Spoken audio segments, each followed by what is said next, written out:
O sol ainda não havia despertado sobre as águas do Rio Negro, quando a penumbra do pequeno apartamento no bairro de Nossa Senhora das Graças, em Manaus, começou a ser dissipada por um movimento suave.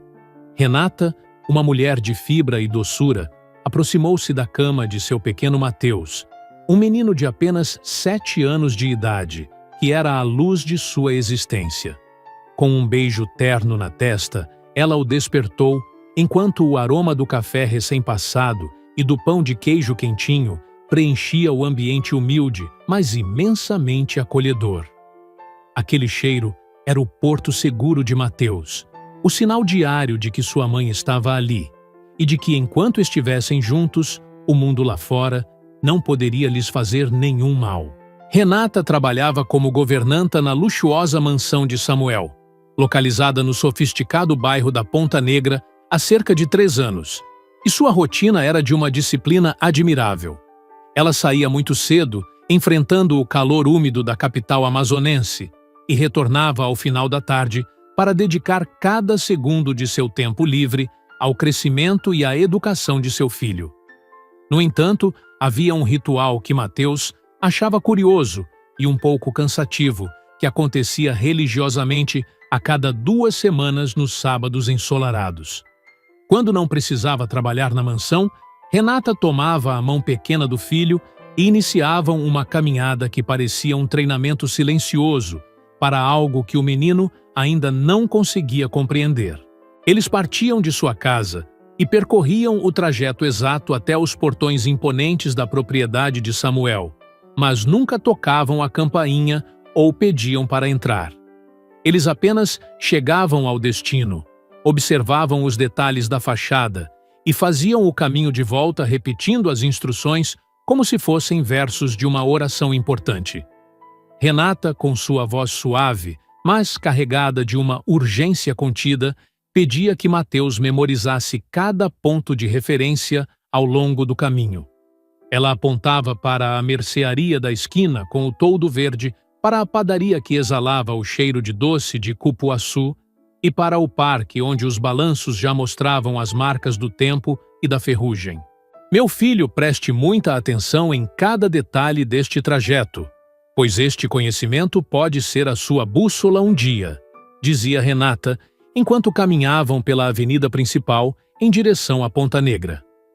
Ela explicava que ele deveria descer na 3ª parada do ônibus, que exibia o letreiro do bairro rico, e caminhar exatamente 2 quadras para a esquerda após o desembarque. Mateus assentia com a cabeça, embora seu coração de criança questionasse por que precisaria ir sozinho até a casa do patrão de sua mãe. Para ele, Renata era invencível e eterna, alguém que sempre estaria lá para guiá-lo pelas mãos, e a ideia de um trajeto solitário parecia uma fantasia distante e desnecessária. Contudo, Renata insistia com uma paciência inabalável, fazendo-o repetir as indicações até que ele pudesse dizê-las de olhos fechados, sem hesitar em uma única palavra ou direção. Ela sabia que a vida era um sopro e que a segurança de seu filho dependia de sua capacidade de ser autossuficiente caso o destino decidisse mudar o curso dos acontecimentos de forma inesperada. Aquelas caminhadas não eram apenas passeios, eram lições de sobrevivência disfarçadas de momentos de afeto entre mãe e filho sob o céu azul e intenso da cidade de Manaus. Mateus, confiando cegamente no amor de sua mãe, guardava cada imagem em sua memória, sem saber que, em breve, cada um daqueles detalhes seria a diferença entre o desespero e a salvação.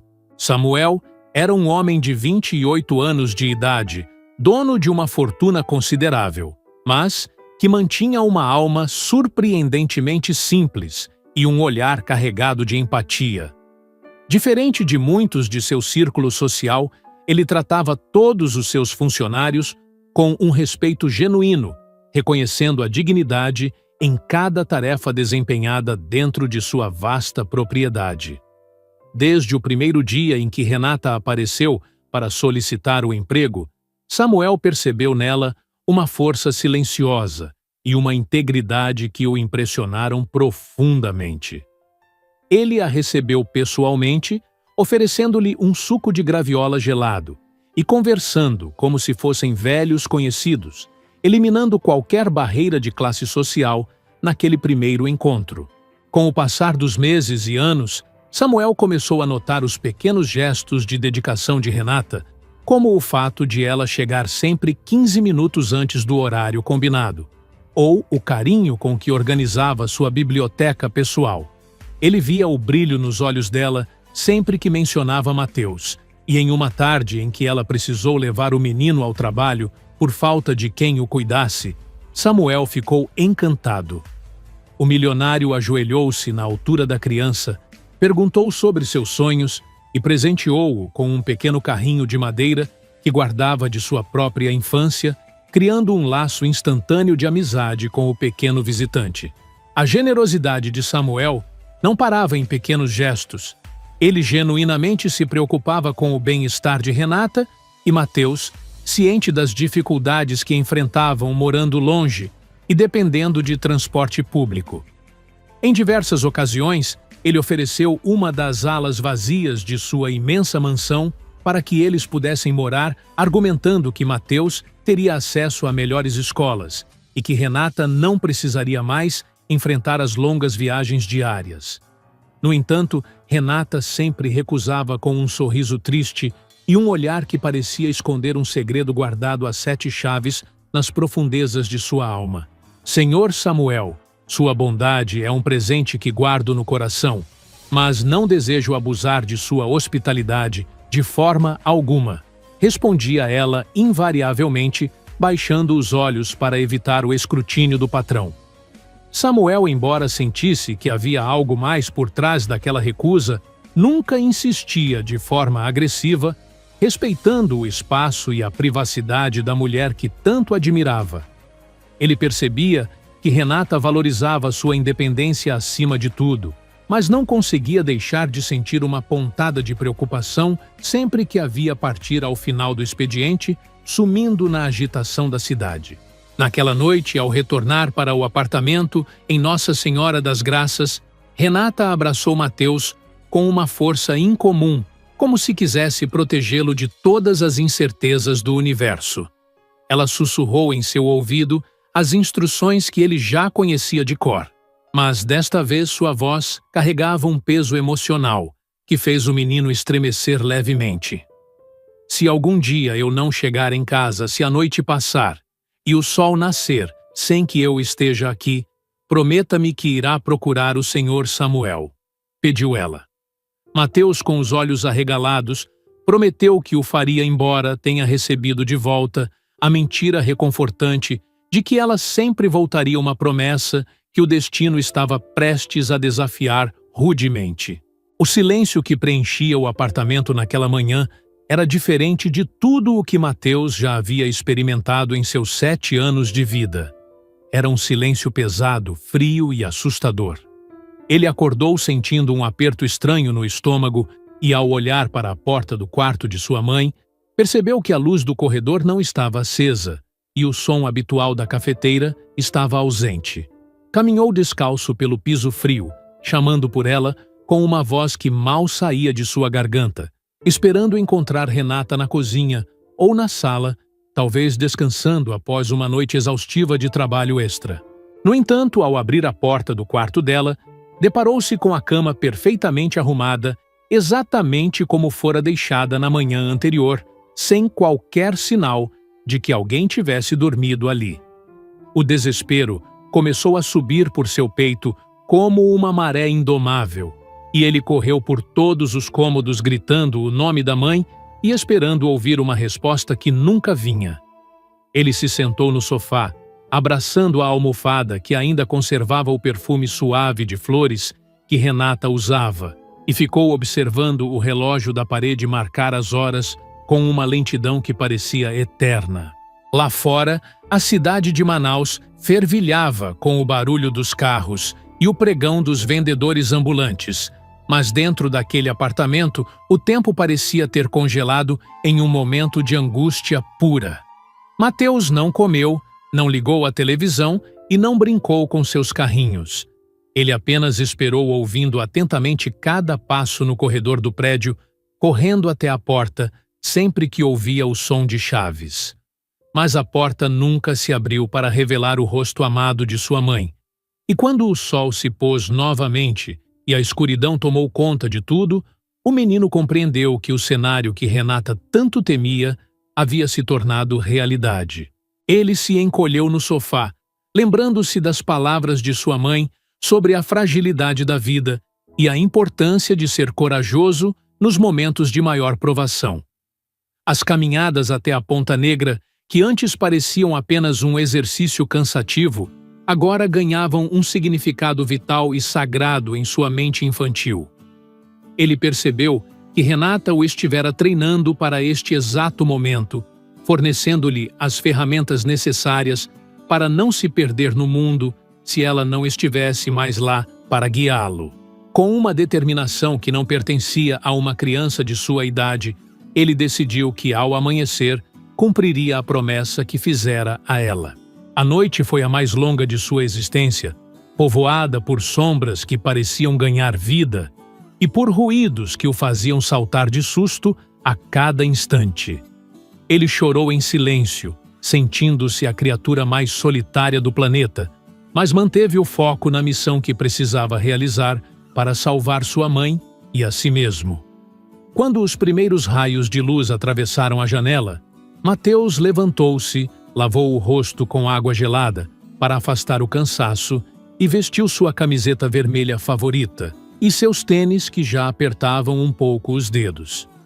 Ele pegou as 5 moedas que restavam no pote da cozinha e saiu para a rua trancando a porta de sua vida antiga para trás.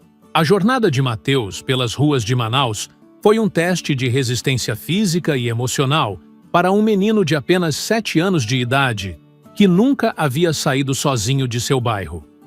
Ele caminhou com passos rápidos e decididos pela avenida principal, ignorando o cansaço que começava a pesar em suas pernas curtas e o medo que tentava paralisar seu coração. Ele reconheceu o toldo verde da mercearia, a padaria que começava a assar os pães e o parque com os balanços oxidados, sentindo um alento a cada ponto de referência que confirmava que ele estava no caminho certo. Ao chegar ao ponto de ônibus, ele apertou as moedas em sua mão suada e esperou pelo veículo que levava o letreiro da Ponta Negra, sentindo-se pequeno diante da imensidão da cidade que despertava. Durante o trajeto, ele observou a paisagem mudar através da janela, vendo os prédios humildes darem lugar a edifícios modernos e jardins bem cuidados conforme se aproximava do bairro nobre. O ônibus parava e subia gente, mas Mateus permanecia imóvel, contando mentalmente as paradas, até chegar à terceira, exatamente como sua mãe o instruíra tantas vezes durante os sábados de treinamento. Quando finalmente desceu do ônibus, o calor já começava a se tornar intenso, mas ele não parou para descansar ou pedir água a ninguém que passava apressado pela calçada. Caminhou as 2 quadras para a esquerda com uma precisão matemática, sentindo que cada passo o aproximava da única pessoa que poderia ajudá-lo a encontrar Renata. Ao avistar os portões altos da mansão de Samuel, Mateus parou por um instante sentindo um frio na espinha diante da grandiosidade da propriedade e da incerteza sobre como seria recebido naquele horário tão precoce. Ele respirou fundo, lembrou-se do rosto encorajador de sua mãe e pressionou o botão da campainha, ouvindo o som ecoar dentro da casa como um chamado de socorro.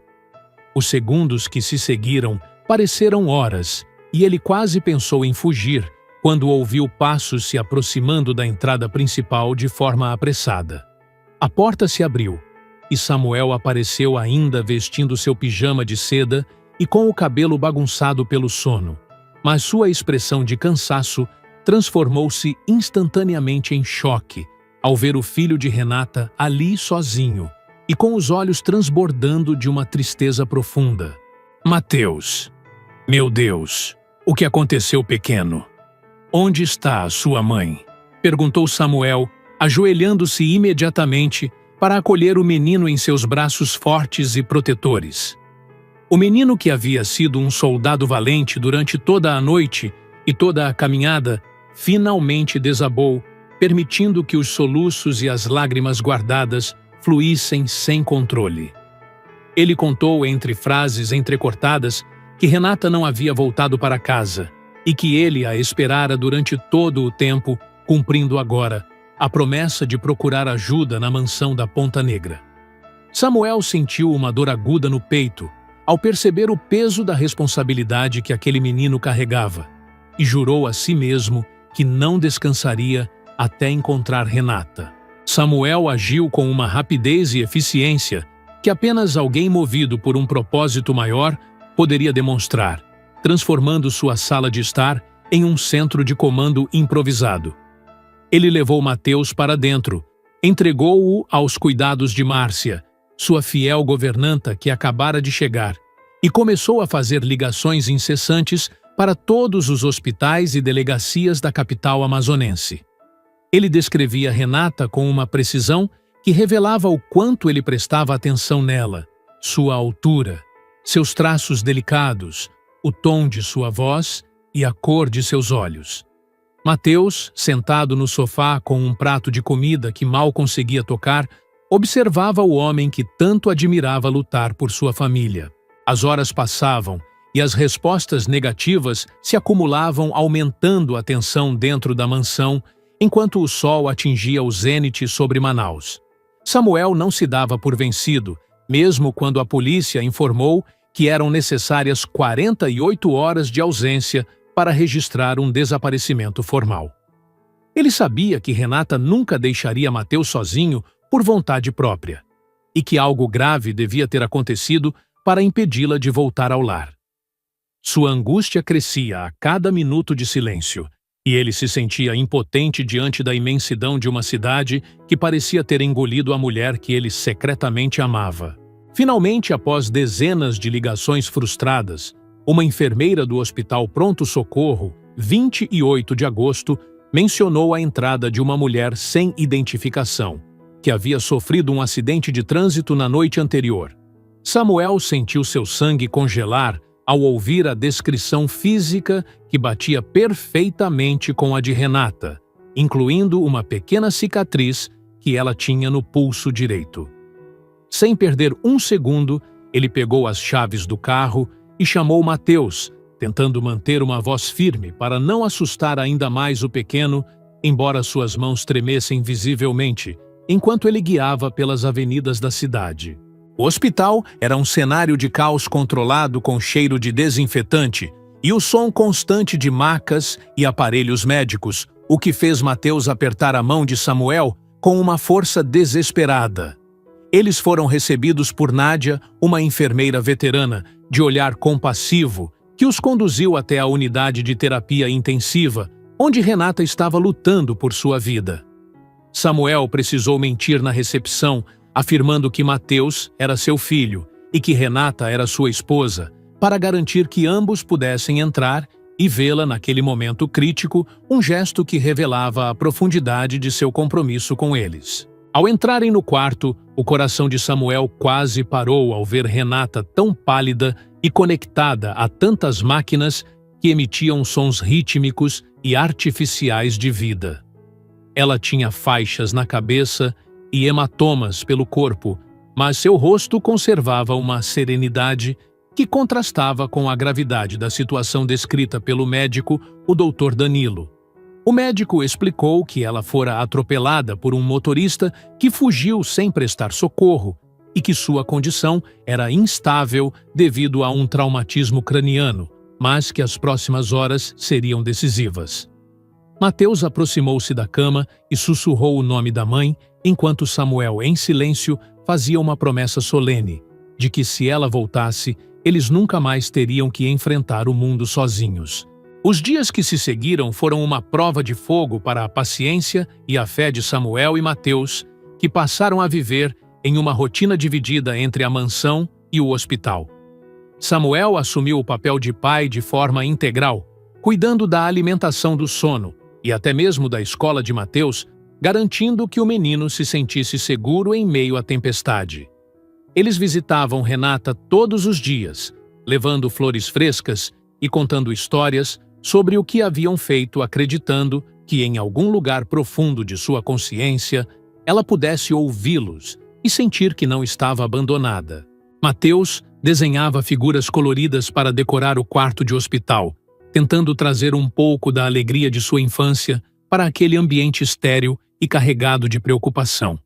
Ele conversava com a mãe como se ela estivesse apenas dormindo um sono profundo, prometendo que se comportaria bem e que Samuel estava cuidando de tudo na ausência dela.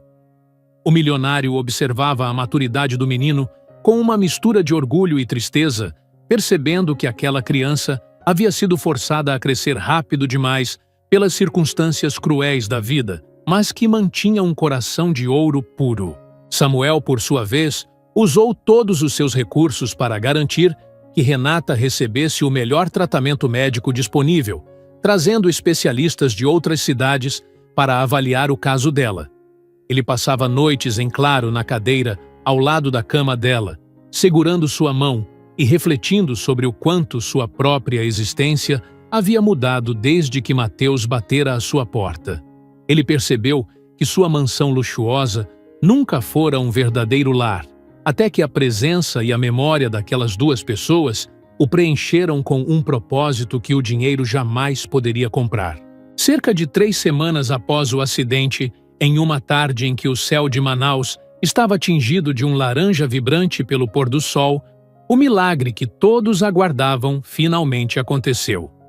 Renata começou a mover os dedos de forma quase imperceptível e, após alguns instantes de esforço visível, abriu os olhos lentamente, piscando contra a luz ambiente com uma expressão de confusão e desorientação.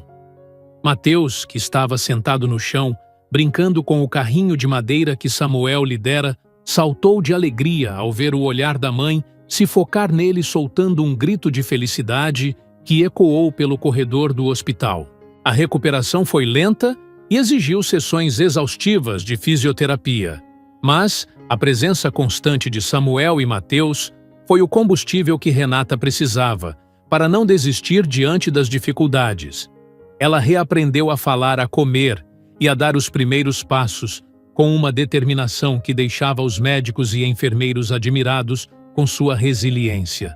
Samuel estava lá para cada pequena vitória, celebrando cada palavra nova e cada movimento recuperado como se fossem os maiores triunfos de sua própria vida, demonstrando uma devoção que emocionava Renata profundamente a cada dia que passava.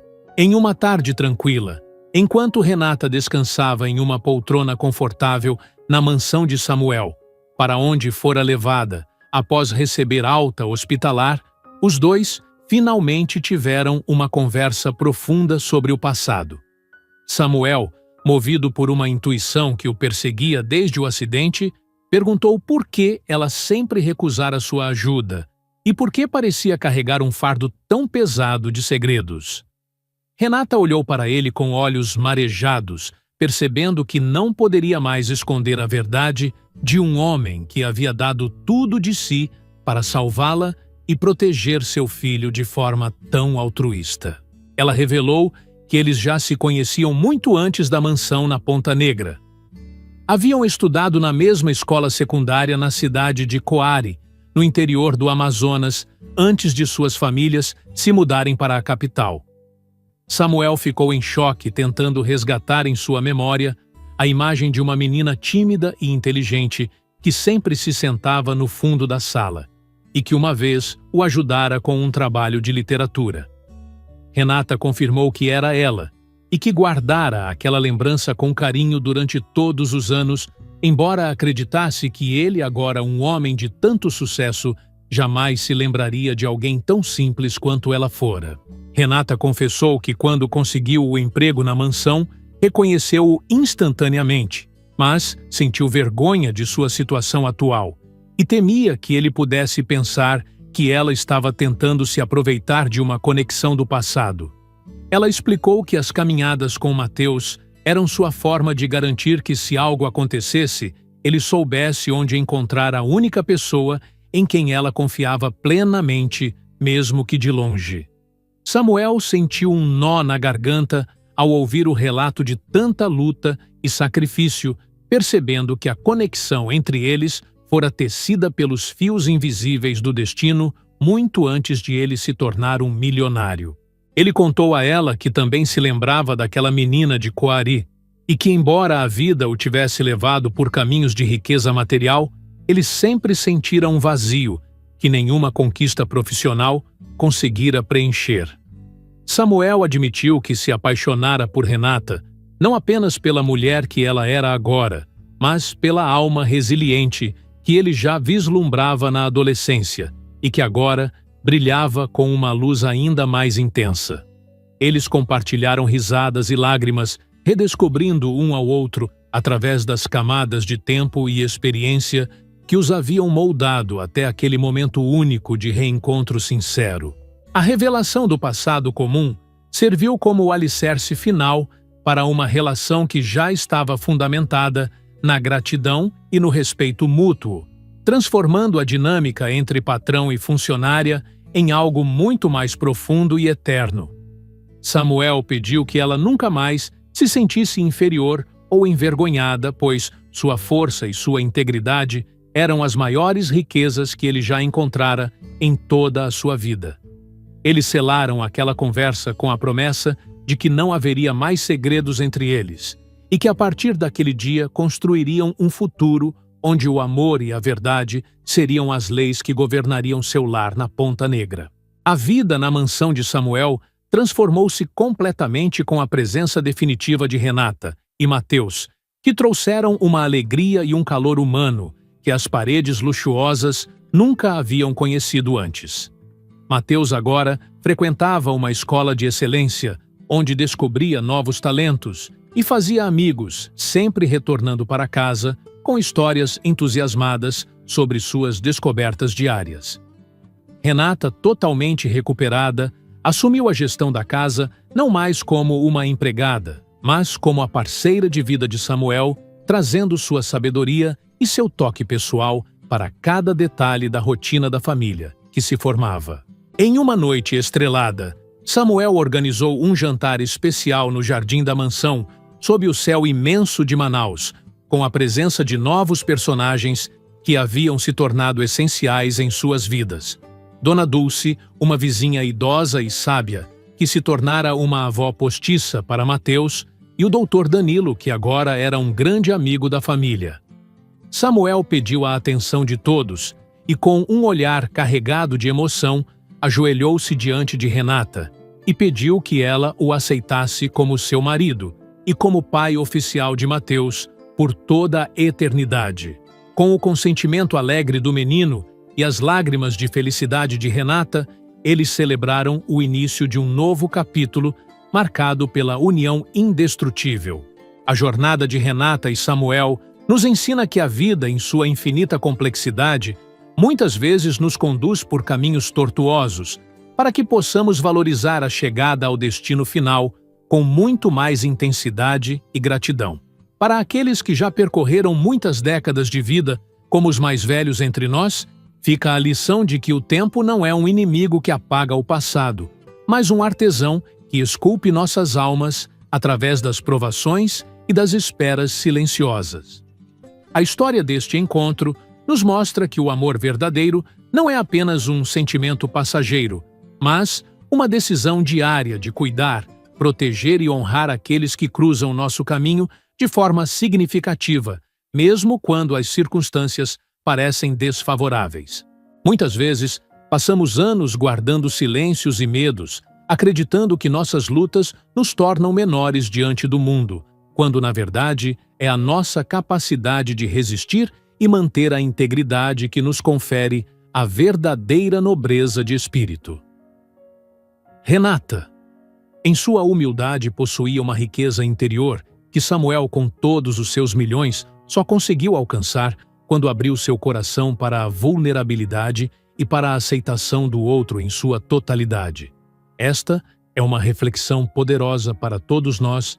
A verdadeira fortuna de um ser humano não se mede pelo que ele possui no banco, mas pelos laços de afeto genuíno que ele é capaz de construir e sustentar ao longo dos anos de sua existência na Terra.